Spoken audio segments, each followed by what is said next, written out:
이제 연소실의 옆 측벽들이 이제 올라가고 있습니다. 연소실에 이제 철물을 달기 위해서 한쪽 벽을 먼저 고정하는 고정하는 작업들을 해놨습니다. 바로 이곳이 앞에 연소실에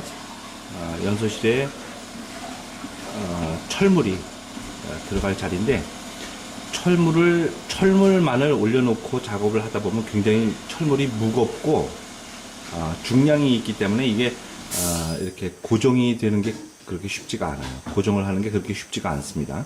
그래서 옆에 연소실이 앉을 철물이 들어갈 자리에 옆 측벽을 먼저 작업을 해놓고, 거기에 한쪽 면을 붙인 후에 나머지 면을 갖다 쌓는 방식으로, 밀착해서 쌓는 방식으로 작업을 진행하는 게 굉장히 쉽습니다. 해서 지금 옆에 측벽은 다 완성을 해 놨고요. 자, 이렇게 측벽이 쌓이고 나면 뒤에 페이싱이 문제가 됩니다. 그래서 그 페이싱이 이렇게 뒤쪽 벽이나 사람의 손이 들어가기 힘든 그런 벽면들은 코어가 올라가면서 같이 이렇게 연달아서 따라서 올라가서 이렇게 그 벽면을 만들어 주시는 게 좋습니다. 그리고 나서 앞쪽에 보면 이렇게 이제 공간을 먼저 이제 띄워놨어요. 요거는 바로 앞쪽과 연결하는 부위를 미리 만들어 놓은 겁니다.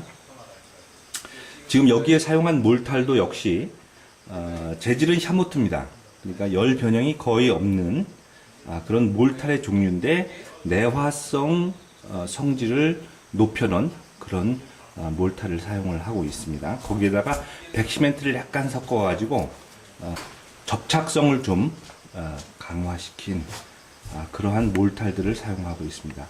일반 시멘트나 이런 것들을 사용하면 아무래도 그 갈라지는 게 좀 심하더라고요.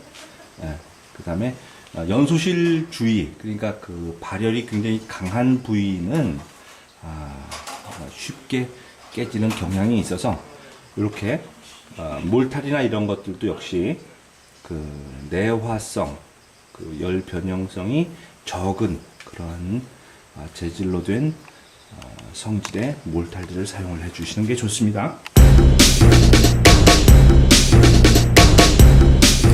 자, 연소실은 약 한 2장의 깊이, 그러니까 한 460 정도 되죠. 내화 벽돌을 기준으로 해서 보면 약 한 460mm의 깊이를 가진 연소실입니다.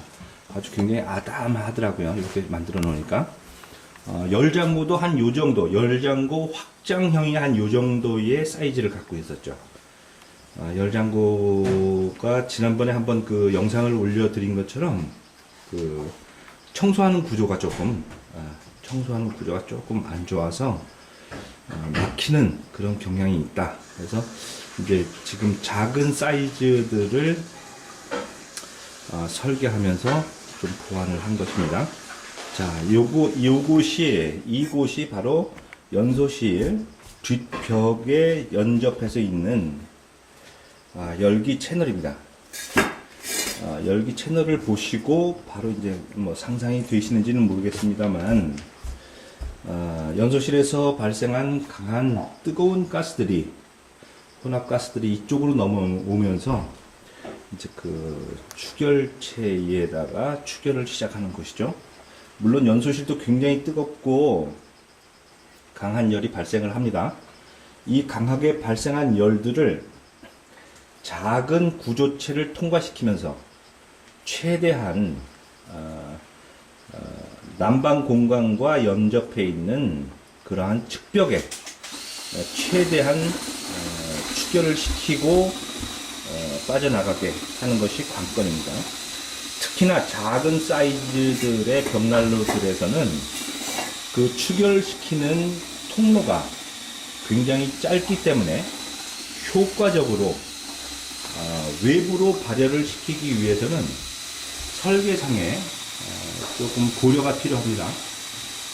측벽을 활용해서 최대한 난방 공간에 접해 있는 부분과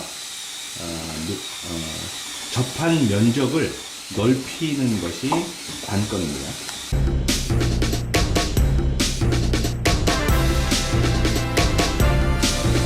연소실을 통해서 바로 위쪽을 통해서 하강을 하고 상승을 하고 다시 측면으로 하강을 하는 구조.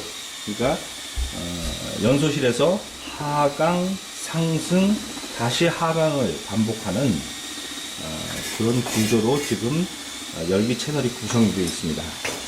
열기 채널의 구성은 측벽을 최대한 양쪽의 벽, 하강 통로의 측벽을 길이로 늘려놔서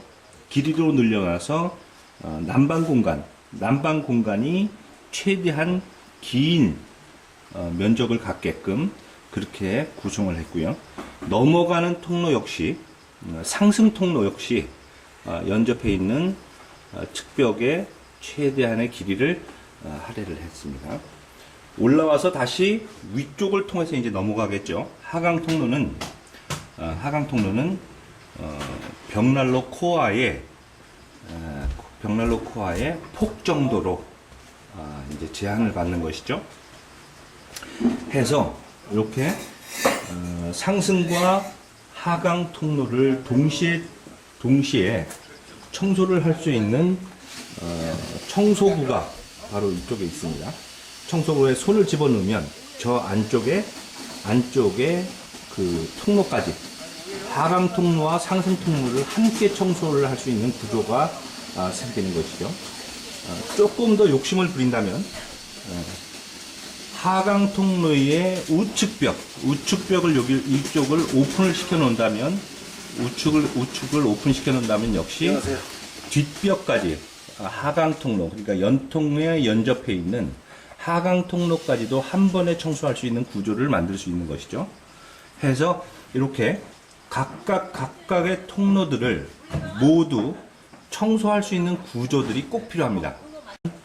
불연소된 가스들이 벽체, 열기 채널에 쌓이기 시작하면 아무래도 오래 사용하는데 문제가 있습니다. 해서 각각 요소 적당한 위치에 재를 청소할 수 있는 구조들을 설계에 반영하는 것이 굉장히 중요합니다.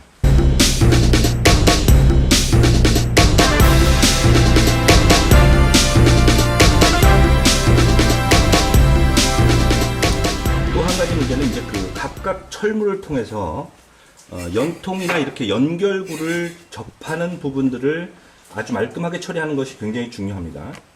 철물이나 이렇게 벽돌과 연접하는 부분에서 가스가 발생이 되고 이 가스가 외부로 유출되는 경우가 상당히 많습니다. 대부분의 가스 누출은 바로 이렇게 이물질들과 접해 있는 바로 이러한 부분에서 발생을 하는 것이죠. 자, 지금 이 부분도 마찬가지 연통이 둥글다 보니까 이 연통의 둥근 부분과 각에서 생기는 틈새를 통해서 발생할 수 있는 가스의 누출을 바로 이렇게 캐스타블이나 이러한 것들을 활용을 해서 그 공간들을 아예 벽돌화시키는, 그러니까 딱딱한 구조화시키는 것, 이러한 작업들이 굉장히 정밀하게 이루어져야 된다는 것입니다. 그래서 연통은 연통대로 그대로 그 통로를 확보하고 그 접해 있는 공간들은 가스가 셀 수 없을 정도로 아주 정밀하게 메꾸어 주시는 것들이 굉장히 중요합니다. 지금 이번 이 시도에서도 윗벽, 그러니까 연통이 지나는 측벽들, 양쪽의 벽들은 캐스타블이라는 내화재를 사용해서 아예 이렇게 구조화시켜서 가는 것이죠. 이 위는 그대로 벽돌 시공을 그대로 할 수 있습니다. 어제 저녁은 마지막 작업으로 이곳들을 해놨는데 벌써 굉장히 강한 강도로 굳어 있습니다. 이러한 것들을 미리미리 계획을 하셔서 설계에 적용하는 것들이 중요합니다. 자, 그리고 역시 연통도 마찬가지입니다. 아무리 미미한 열이 발생하는 곳이더라도 이렇게 신축에 대한 대비들을 해 주시는 것들이 굉장히 좋습니다. 이것은 코아의 내측벽이고 이 위를 다시 벽돌, 그러니까 외부 치장제가 다시 한번 지나가게 되는 것이죠. 이렇게 해서 지금 굉장히 작은 규모지만 채널과 설계를 통해서 발열 구조를 최대한 효과적으로 설계를 한 미니 사이즈의 지금 중간 정도의 건축이 마무리됐습니다.